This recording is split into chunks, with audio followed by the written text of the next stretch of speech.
चाचा चौधरी और राका की वापसी। हिमालय के जंगलों में। चाचा जी, जंगल बहुत बड़ा है, हम कहाँ कहाँ खोजते फिरेंगे। कोई बात नहीं साबू, हमें वज्रदेव को अवश्य खोजना है। जंगल घना होता जा रहा है, आगे रास्ता दुश्वार है। साबू चलते आओ, बिना मंजिल हासिल किए हम वापस नहीं लौट सकते। चट्टान के ऊपर एक शेर अपनी शिकार की ताक में होता है और वह चाचा चौधरी पर छलांग लगा देता है। चाचा जी बचो। चाचा चौधरी एक तरफ उछल जाते हैं। ओह, बाल बाल बचे।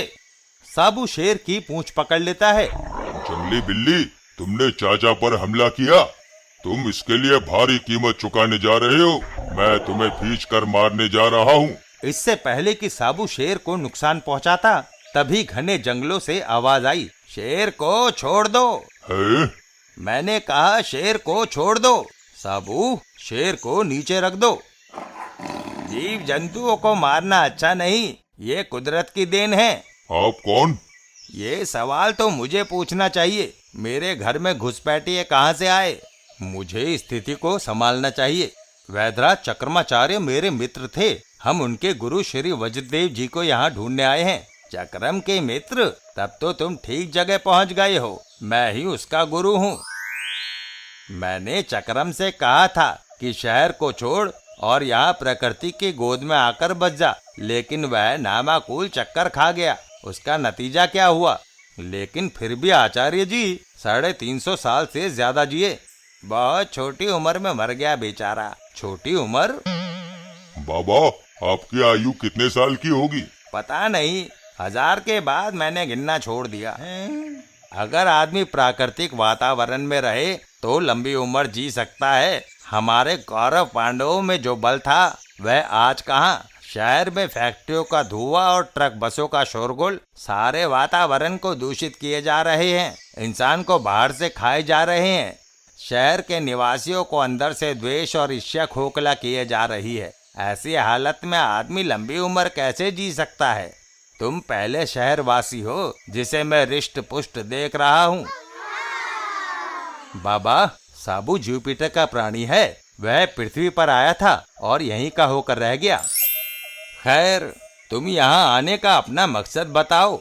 चक्रमाचार्य ने एक दवाई का आविष्कार किया था जिसे पीने से इंसान मौत से मुक्ति पा लेता है। वह अद्भुत दवाई एक खूंखार डाकू राका के हाथ लग गई। उसे पीकर उस दरिंदे ने संसार भर में त्राही त्राही मचा दी है। उस दवाई के असर को खत्म करने का नुस्खा चक्रमाचार्य जी के पास था या फिर आपके पास होगा। हिमालय में ऐसी जड़ी बूटियां हैं जो उस दवाई के असर को खत्म कर सकती हैं और राका मर सकता है, पर उन जड़ी बूटियों की प्रक्रिया करके दवा में परिवर्तित करने के लिए कई वर्षों का समय चाहिए। पर तब तक तो राका पूरे विश्व को खत्म कर चुका होगा। हमें उसे तुरंत रोकना है। चाचा जी, इससे तो चक्रमाचार्य ऐसी दवाई का आविष्कार ना करते तो अच्छा था। साबू, सब्र से काम लो, अभी हमने लड़ाई हारी नहीं है। बाबा, राका को एक आम आदमी की तरह भूख लगती है, प्यास लगती है, नींद आती है और चोट लगने पर उसे दर्द भी होता है। गरज की सारी प्रतिक्रियाएं होती हैं, सिर्फ वह मर नहीं सकता। अगर हम उसे मार नहीं सकते तो उसे अनंत काल तक के लिए सुला तो सकते हैं। तुम्हारी बुद्धि बड़ी तीक्ष्ण है। वज्रदेव एक छोटे से वृक्ष के पास गया। इस वृक्ष का फल तुम्हारी समस्या हल कर सकता है। ये फल अगर किसी के पेट में चला जाए तो जब तक यह पेट में रहेगा वह आदमी सोया रहेगा। चाचा चौधरी ने वह फल ले लिया और इसे राका के मुंह में डालना हमारा काम है। चाचा जी, इस फल को आप परख तो लो। अगर तुम बाकी की उम्र स्वप्न देखते बिताना चाहते हो तो इसे खाकर देखो। चाचा चौधरी ने वह जंगली फल जेब में डाल लिया। साबू, हमें फालतू बातों में वक्त बर्बाद करने के बजाय वापस चलना चाहिए। यह फल राका को अनंत काल तक सुला देगा, इसमें मुझे शक नहीं। लेकिन अगर यह जंगली फल राका के पेट से किसी तरह बाहर आ गया तो वह फिर से उठ खड़ा होगा। नहीं साबू, ये फल पेट में जाते ही राका सो जाएगा। सोए हुए और मरे हुए आदमी में सिर्फ सांस का ही फर्क होता है। चाचा जी, लेकिन सोने के बाद भी हमारे अंदर बहुत सी प्रक्रियाएं जारी रहती हैं। अगर राका इस जंगली फल को हजम कर गया तो?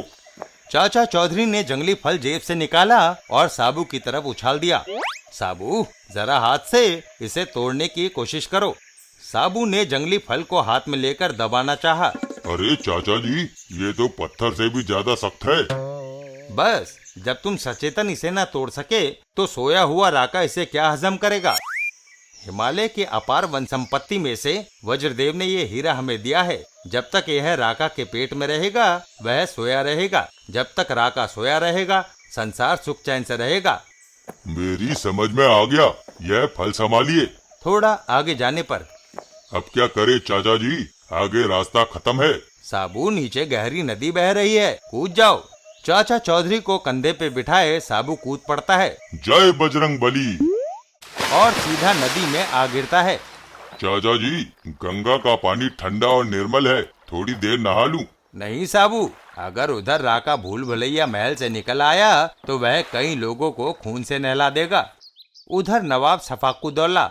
आज चाचा चौधरी ने ठीक कहा था कि आदमी जितना ज्यादा लंबा चौड़ा होता है उसमें अकल उतनी ही कम होती है। राका अभी तक भूल भुलैया में ही फंसा पड़ा है।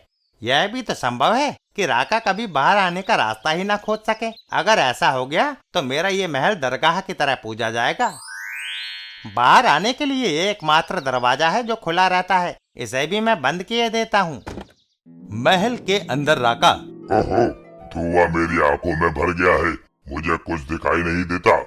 आंखें धुएं से बंद थी, फिर भी राका गुस्से में अंधाधुंध तलवार चलाता रहा।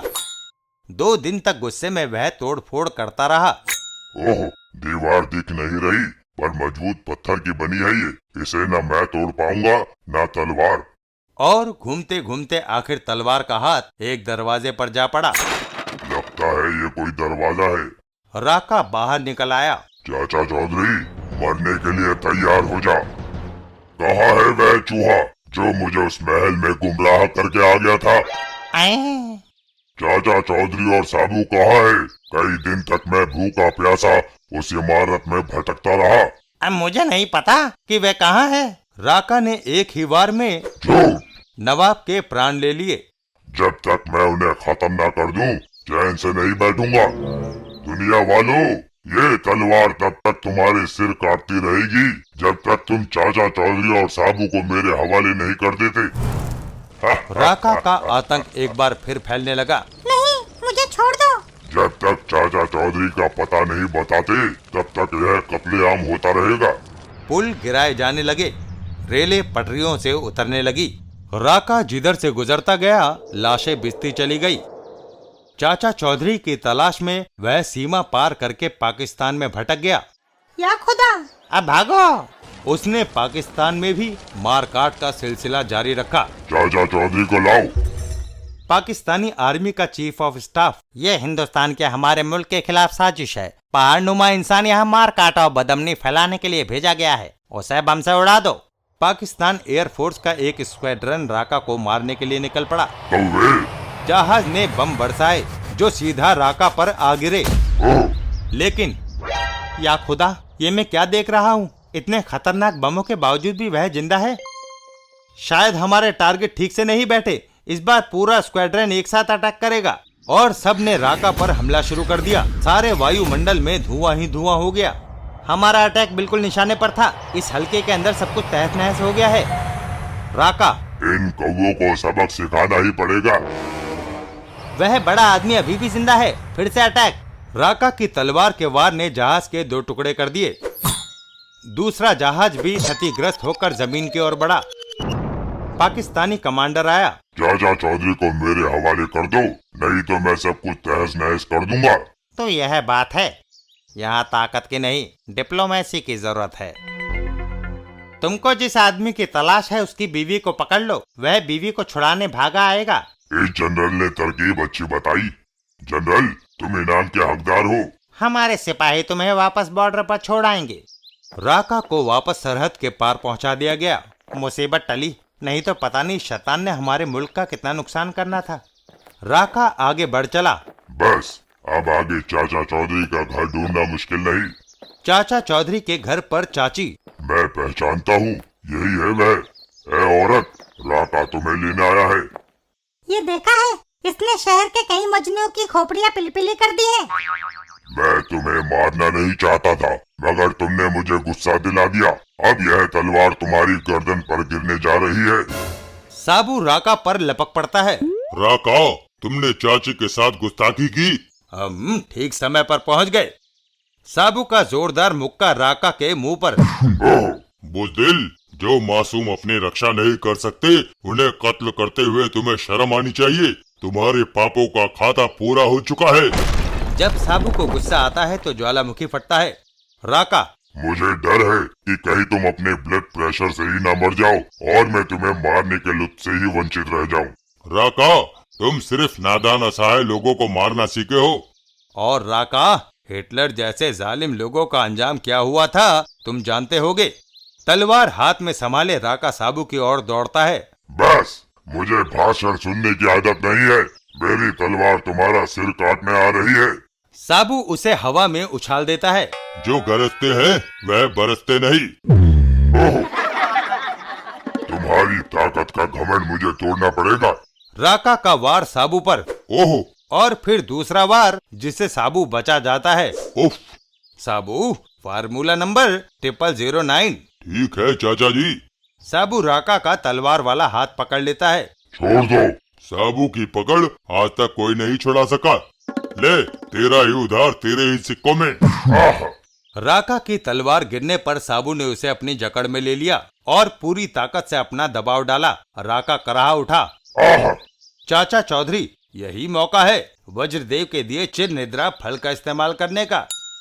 और चाचा चौधरी ने निशाना बांधकर जो निद्रा फल फेंका तो वह सीधा राका के मुंह में गया। मेरे पेट में क्या गया? रसगुल्ला। राका अपनी तलवार उठा लेता है। ये लाल पगड़ी वाला बहुत चालाक है। मेरे अंदर जो भी चीज गई है उसमें जरूर कोई कारस्तानी है। अब इसको मारना ज्यादा जरूरी है। राका चाचा चौधरी पर वार कर देता है जिसे वह उछल कर बचा जाते हैं। ओहो साबू, अगर वज्रदेव के निद्रा फल का असर न हुआ तो? चाचा चौधरी वहाँ से दौड़ पड़े और राका उनके पीछे पीछे। कहाँ तक भागोगे चौधरी? इस बार तुम मौत से नहीं बच सकते। थोड़ा आगे जाने पर फिर गए, बस एक हाथ और काम तमाम।